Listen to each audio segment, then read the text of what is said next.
You've been watching me for 3 nights now. Did you think I wouldn't notice? The voice cut through the darkness of the library like a blade through silk, and Constance Marlowe froze with her hands still pressed against the leather spine of the journal she'd been attempting to extract from the shelf. Her pulse beat visibly at the base of her throat, but she forced herself to turn slowly, deliberately, toward the wing chair she'd been certain was empty. Lord Ambrose Thornley sat perfectly still in the shadows, his pale fingers steepled beneath his chin, his eyes reflecting the moonlight with an unnatural clarity that made her breath catch. He wore evening clothes, immaculate despite the late hour, and his dark hair fell across his forehead in a way that would have been careless on any other man but seemed calculated on him. "I wasn't," she began, then stopped herself. Lying would be pointless now. She straightened her spine, drawing on the remnants of the dignity her father's scandal had stripped from her 3 years ago. "I was looking for evidence." Evidence. He didn't move, but something in his voice suggested amusement. "How refreshingly direct. Most people who break into my home at least pretend they've lost their way." Constance's knuckles blanched white against the journal. "My sister is engaged to marry you in 6 weeks. I needed to know if the rumors were true." "And which rumors would those be?" Now he did move, rising from the chair with a fluid grace that sent alarm bells ringing through her mind. He crossed the space between them in 3 silent steps, and she found herself backed against the bookshelf, the journal pressed to her chest like a shield. "That I'm a recluse? That I never attend social functions during daylight? That my previous 3 fiancés all broke their engagements under mysterious circumstances? That you're one of the blood-cursed," she whispered. "That you're a vampire." The accusation settled over them like ash in the darkness, terrible and final.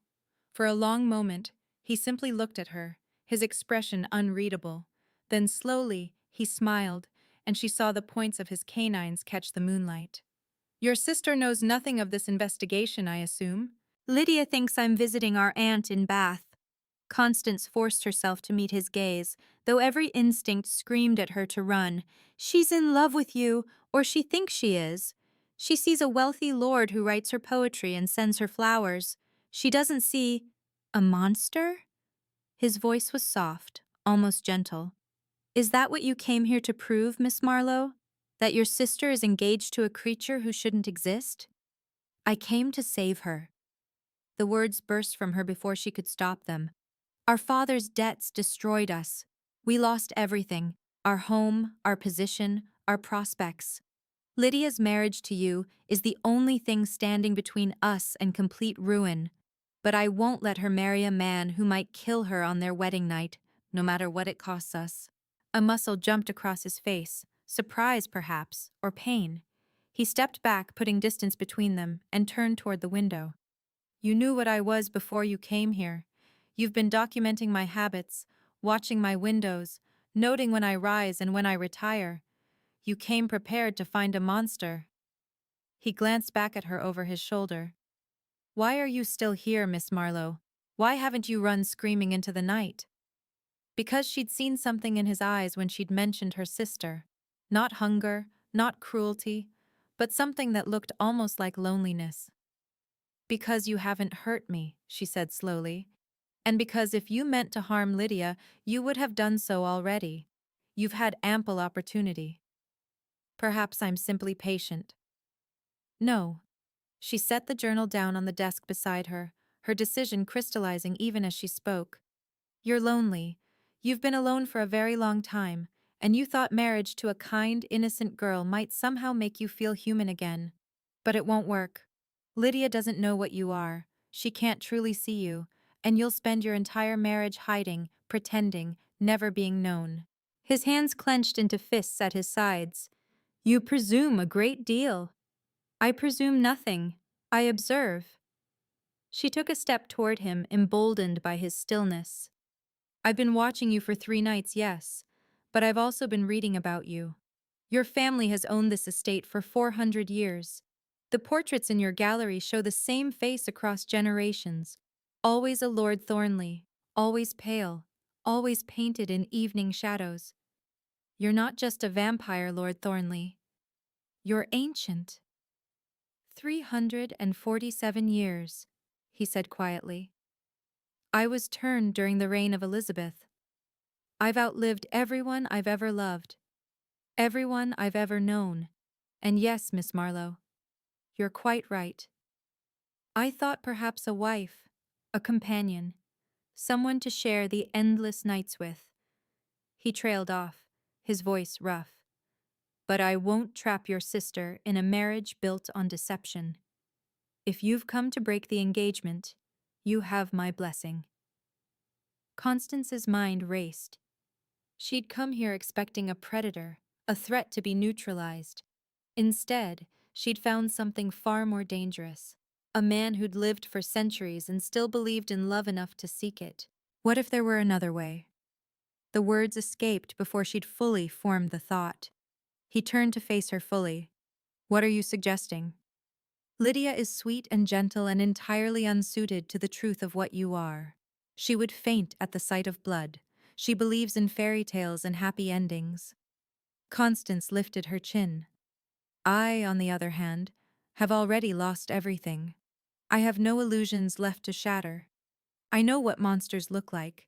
I've seen them in drawing rooms and ballrooms, wearing human faces and destroying lives with a smile.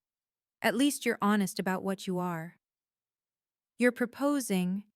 He stared at her as if she'd suggested something obscene. A substitution. You need a wife to maintain your position in society, to explain your nocturnal habits, to keep the rumors at bay. I need to save my sister from a marriage she's not equipped to survive, and I need— She swallowed hard. I need to ensure my family's debts are paid. Marry me instead. I'll be your companion, your confidant, your shield against suspicion. And in return, you'll settle my father's debts and provide for Lydia's future. You would trade yourself for your sister's safety? His voice dropped to something private and raw.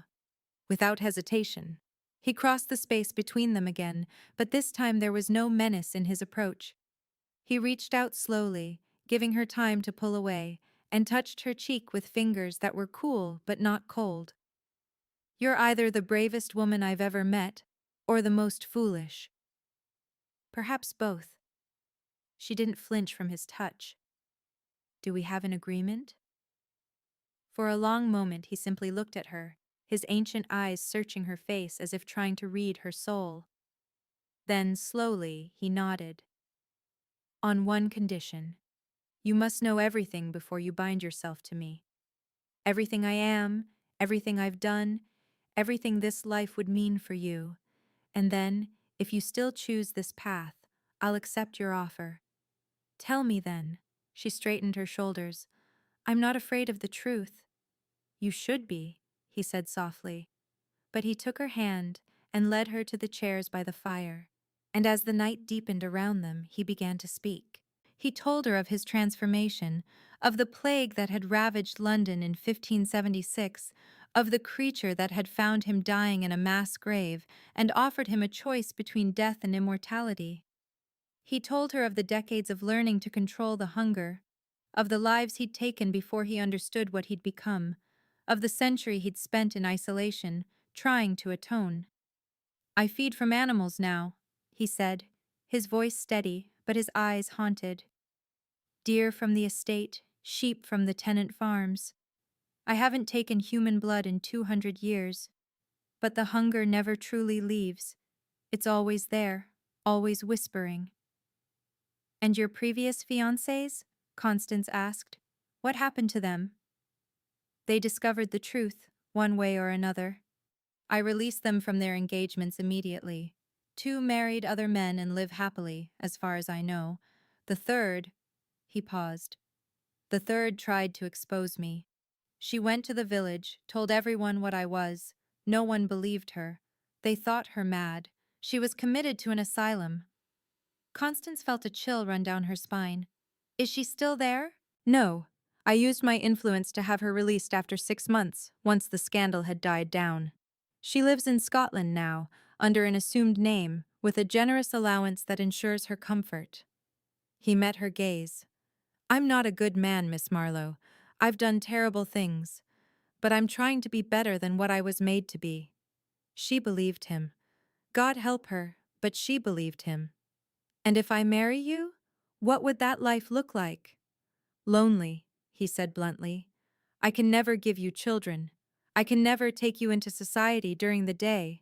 You would be tied to a man who can never truly grow old with you, who will watch you age while he remains unchanged. And if anyone ever discovered the truth, he didn't finish the sentence. But I would be free, she said slowly, understanding dawning. Free from the expectations that crushed my mother, free from the marriage market that treats women like commodities, free to read, to think, to be something other than decorative. You would be the wife of a monster. I would be the wife of a man who spent 2 centuries trying to be good. She reached out and took his hand, feeling the coolness of his skin, the strength in his fingers. That's more than most women can say of their husbands. He laughed then, a sound that was half bitter, half amazed. You're extraordinary. Do you know that? I'm practical. But she felt warmth bloom in her chest at his words. So, do we have an agreement? Not yet. He stood, pulling her to her feet with him. There's one more thing you need to understand. If you marry me, there will come a day when you'll have to choose. I can offer you immortality if you want it. The transformation is painful, and there's no guarantee of success, but it's possible. Or you can live out your natural life and leave me to face eternity alone once more. His voice dropped. I won't lie to you, Constance. I hope you'll choose to stay, but the choice will always be yours. The use of her first name sent a shiver through her that had nothing to do with fear. And if I choose mortality? Then I'll cherish every moment we have together, and I'll let you go when the time comes. His thumb brushed across her knuckles. I've learned something in 300 years, Constance. Love isn't about possession, it's about witnessing, seeing another soul completely and choosing to stand beside them anyway. Something in her chest cracked open, some wall she'd built after her father's disgrace, after watching her mother waste away from shame, after Lydia's desperate acceptance of a stranger's proposal. Then yes, she whispered, I'll marry you. He raised her hand to his lips, pressing a kiss to her knuckles that was achingly gentle. I'll speak to your sister tomorrow. I'll tell her I've realized we wouldn't suit, that I'm releasing her from the engagement. I'll ensure the scandal touches neither of you. And the debts?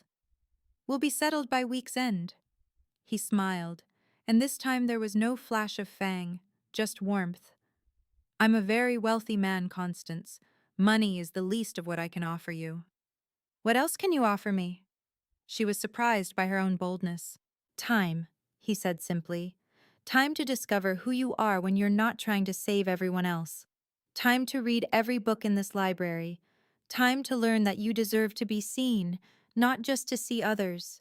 He cupped her face in his hands. I've spent 3 centuries alone. I know the weight of invisibility. I won't let you carry it any more. Tears pricked at her eyes, unexpected and unwelcome. She'd cried exactly once since her father's death, at his funeral, briefly, before Lydia had needed her and she'd locked her grief away. But now, standing in this dark library with a vampire who'd somehow seen straight through to her soul, she felt the walls crumbling. I don't even know you, she whispered. Then let's change that. He released her face but kept hold of her hand. Stay. Not as a spy this time, but as my guest. Stay for a week. Let me court you properly.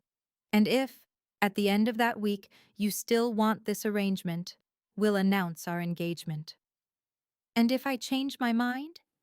Then I'll help you and Lydia find another solution. I give you my word. She should refuse. She should take this reprieve and run, find some other way to save her family. But when she looked into his eyes, she saw something that called to the lonely hidden parts of herself, the parts that had been invisible for so long she'd almost forgotten they existed. 1 week, she agreed. The smile he gave her was like sunrise, if sunrise could happen at midnight. The week that followed was unlike anything Constance had ever experienced. Ambrose, he'd insisted she call him by his given name, kept his word. He courted her with a patience and attention that made her feel, for the first time in years, like someone worth knowing. He showed her his library, 4 rooms of floor-to-ceiling books collected over centuries. He let her read his journals, the ones that documented his long life, holding nothing back. He taught her about the vampire world, the hidden society that existed in the shadows of human civilization, bound by laws designed to protect both species. "We're not the monsters of legend," he explained one evening as they sat in the conservatory, surrounded by night-blooming flowers he'd cultivated over decades. "We're simply another form of life trying to survive. Most of us want peace, not predation." "Most?" she asked, catching the qualifier. His expression darkened. "There are some who see humans as nothing more than food. They're rare and they're hunted by the rest of us, but they exist. It's why secrecy is so important. If humans knew we existed, they wouldn't distinguish between those of us who mean no harm and those who do." "Have you ever had to hunt one of your own kind?" "Twice." His voice was flat. "Both times it was necessary. Both times it haunted me for decades afterward." She reached out and took his hand, and he looked at her with something like wonder. "You don't flinch from me." "Why would I? You're not the monster in the story, Ambrose. You're the man who spent centuries trying to be good despite what was done to him." "You see me," he said softly. "Truly see me. Do you know how rare that is?" "I know how rare it is to be seen," she replied. "Perhaps that's why we recognize it in each other." On the 4th night, he took her riding across the estate under the stars. His horse was a massive black stallion that should have terrified her, but Ambrose's presence beside her made her feel safe. They rode to the top of a hill overlooking the valley, and he told her about the changes he'd witnessed over the centuries, the way the world had transformed around him while he remained frozen in time. "Don't you ever wish you could change?" she asked. "Grow older, move forward instead of staying still?" "Every day," he admitted. "But if I'd been mortal, I would have died 300 years ago. I would never have met you, and selfish as it is, I can't bring myself to regret that." On the 6th night, disaster struck. Constance was in the library, reading by candlelight, when she heard the commotion from the entrance hall. Raised voices, the sound of a scuffle, and then a woman's scream, high and terrified and achingly familiar. "Lydia," she breathed, and ran. She found her sister in the entrance hall, held by 2 men Constance didn't recognize. Lydia's face was tear-streaked, her dress torn at the shoulder, and her eyes were wild with fear. Standing before her, his face a mask of cold fury, was Ambrose. "Let her go," he said, his voice carrying a weight of command that made the air itself seem to vibrate. "Not until you pay what you owe," one of the men snarled. He was rough-looking, with scarred hands and a cruel mouth. "You think you can just cancel the engagement and leave us with nothing? We had an arrangement." Constance's blood turned to ice. "What arrangement?" The man's gaze swung to her, and he smiled unpleasantly. "Your dear sister here was sent to seduce Lord Thornley on behalf of certain interested parties. She was supposed to marry him, gain access to his fortune, and then, well, let's just say accidents happen to wealthy lords all the time." "No," Constance whispered, looking at Lydia. "That's not true. Tell me that's not true." But Lydia wouldn't meet her eyes. "I'm sorry," she sobbed. "I'm so sorry, Connie. They said they'd kill you if I didn't cooperate. After Father died, they came to me with his gambling debts. Debts to them, not to legitimate creditors. They said they owned us. They said this was the only way." The world tilted beneath Constance's feet. Everything. Lydia's sudden engagement, her sister's uncharacteristic enthusiasm for a man she barely knew, the convenient timing. It had all been a lie. A trap. "And when I broke the engagement?" Ambrose's voice was deadly quiet. "We adapted," the second man said. He was better dressed than his companion, with the look of a gentleman gone to seed. "We've been watching. We know about your midnight visitor, about the new arrangement. So we'll take the other sister instead. She'll do just as well. You'll take no one. Ambrose moved, and it was like watching lightning strike. One moment he was standing still. The next he had both men by their throats, lifting them off the ground with inhuman strength. His eyes had gone completely black, and when he spoke, his voice resonated with something ancient and terrible. You came into my home. You threatened what's mine. You used an innocent girl as a pawn in your schemes. Give me one reason why I shouldn't end you here and now. Ambrose, don't. Constance found her voice, though it shook. They're not worth it. Don't let them make you into the monster they think you are. For a long moment, he didn't move. Then slowly, he lowered the men to the ground, though he didn't release them. Constance, take your sister to the drawing room. Lock the door. Don't come out until I call for you. But, please. He looked at her, and his eyes were his own again, desperate and pleading. I need to know you're safe. Both of you. She wanted to argue, wanted to stay and face this threat together, but Lydia was shaking so hard she could barely stand, and Constance's first duty had always been to her sister. She crossed to Lydia, pulled her away from the men, and guided her toward the drawing room. As she closed the door behind them, she heard Ambrose's voice, cold and implacable. Now, you're going to tell me exactly who sent you and what they wanted, and then you're going to leave this county and never return, because if I ever see either of you again, I won't be so merciful. In the drawing room, Lydia collapsed onto the sofa, sobbing. I'm sorry. I'm sorry. I'm so sorry. They said they'd hurt you. They said Father owed them thousands, that we'd never be free unless I did what they asked. I thought if I could just get close to Lord Thornley, if I could convince him to marry me, maybe I could warn him before they killed him. Constance finished flatly. She felt numb, hollowed out. You were going to marry him knowing they planned to murder him. I was going to tell him. Lydia looked up, her face anguished. I swear, Connie, I was going to warn him. I just needed time to figure out how without getting us both killed. And then you came here, and you took my place, and I thought maybe you'd be safe. Maybe they'd leave you alone if the engagement was broken. But they didn't. Constance sank into a chair, her legs suddenly unable to hold her. They just shifted their target to me. I never meant for this to happen. I never meant for you to be involved.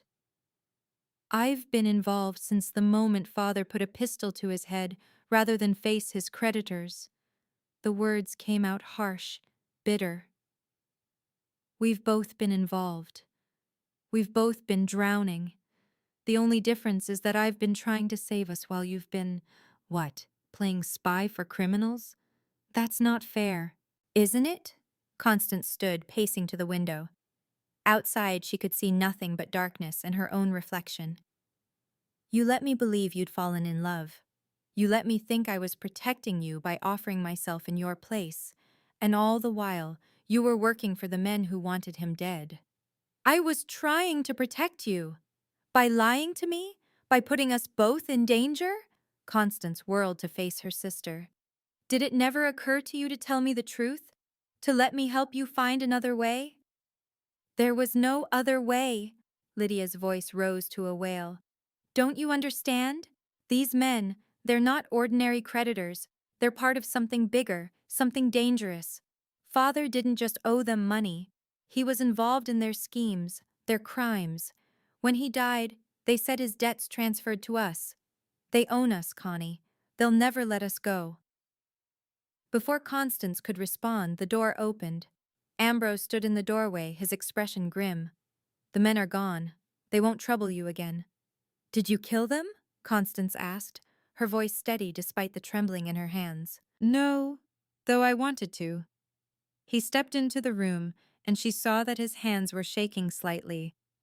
I compelled them to forget this address, to forget both of you, and to leave the country. It won't last forever. My kind can't permanently alter human minds, but it should buy us time. Time for what? Lydia asked tremulously. Time to dismantle the organization they work for. Ambrose's gaze was hard. Your sister is right, Miss Marlowe. These men are part of something larger, a criminal enterprise that's been operating in London for decades, preying on desperate families, using blackmail and violence to maintain control. I've encountered them before. They're called the Syndicate. Constance felt the blood drain from her face. I've heard of them. There were rumors after Father died, whispers that he'd been involved in something illegal. He was one of their agents, Ambrose said quietly. I'm sorry. I had my solicitor investigate after your sister accepted my proposal. Your father was recruited 10 years ago, when his gambling debts first became unmanageable. He helped them launder money through his banking connections. When he tried to leave, they threatened to expose him. His suicide was an attempt to free you from his obligations. It didn't work, Lydia whispered. No, because the syndicate doesn't forgive debts. They transfer them. Ambrose crossed to stand before Constance. Which is why I'm going to destroy them. She stared at him. That's impossible. You said yourself they've been operating for decades. They have connections, power. And I have 300 years of experience, unlimited resources, and nothing left to lose. His voice was fierce. They came into my home. They threatened you. They tried to use your sister to murder me. I won't let that stand. You can't fight them alone, Constance said. I won't be alone. He took her hands in his. I have allies, other vampires who've been watching the syndicate, waiting for an opportunity to act. We've been building a case against them for years, gathering evidence, identifying their leaders.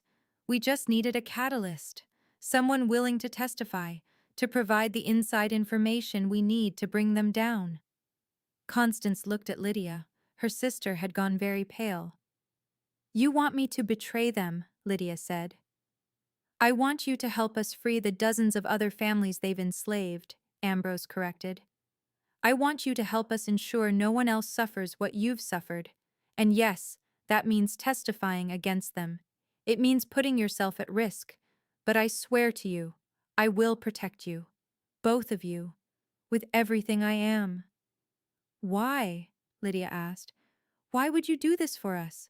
I tried to deceive you. I was part of a plot to kill you. Because you're Constance's sister, he said simply. And because you were a victim long before you were a conspirator. The syndicate is the true enemy here, not you. Constance felt something loosen in her chest.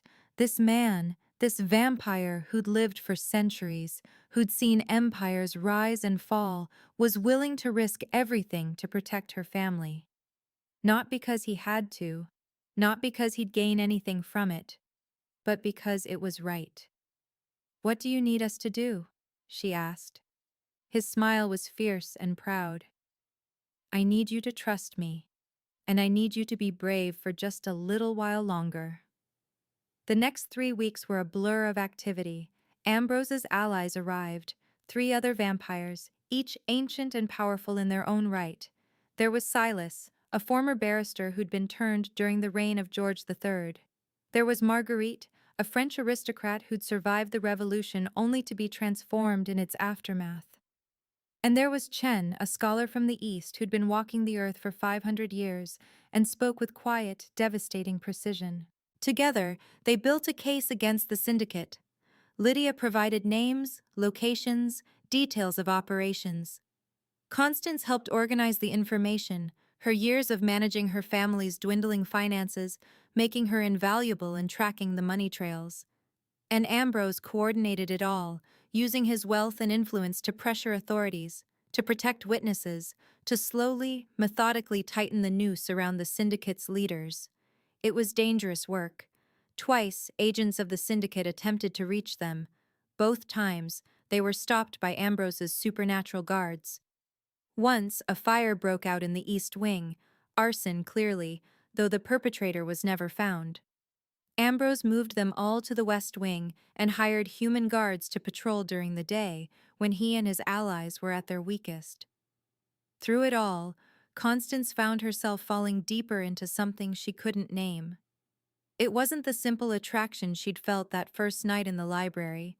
It was something more profound, a recognition of kindred spirits, of two souls who'd been lonely for so long they'd forgotten what connection felt like. Ambrose felt it too. She could see it in the way he looked at her, in the gentle touches that lingered a moment too long, in the conversations that stretched deep into the night.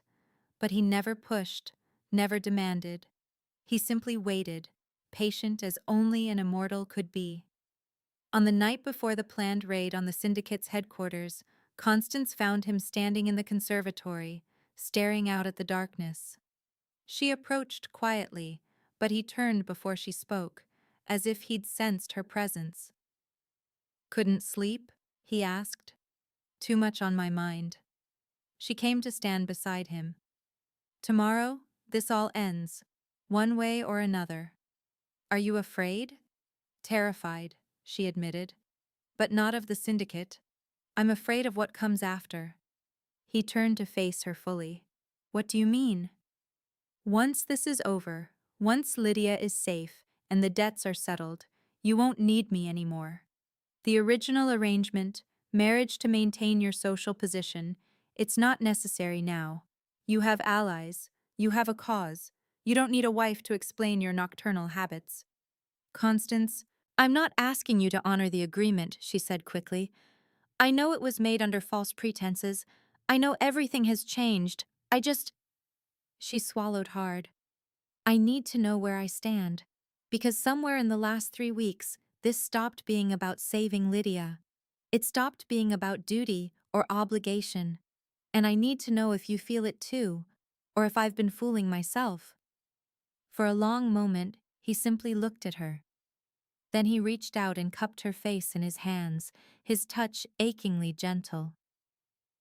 "I have lived for 347 years, he said softly. "I have known thousands of people. I have loved a handful of them. But I have never, never met anyone who saw me as clearly as you do, who accepted what I am without flinching, who stood beside me not because she had to, but because she chose to. Ambrose, I'm in love with you, Constance Marlowe. Desperately, completely, eternally in love with you. And I know it's too soon. I know we barely know each other. I know I have no right to ask anything of you.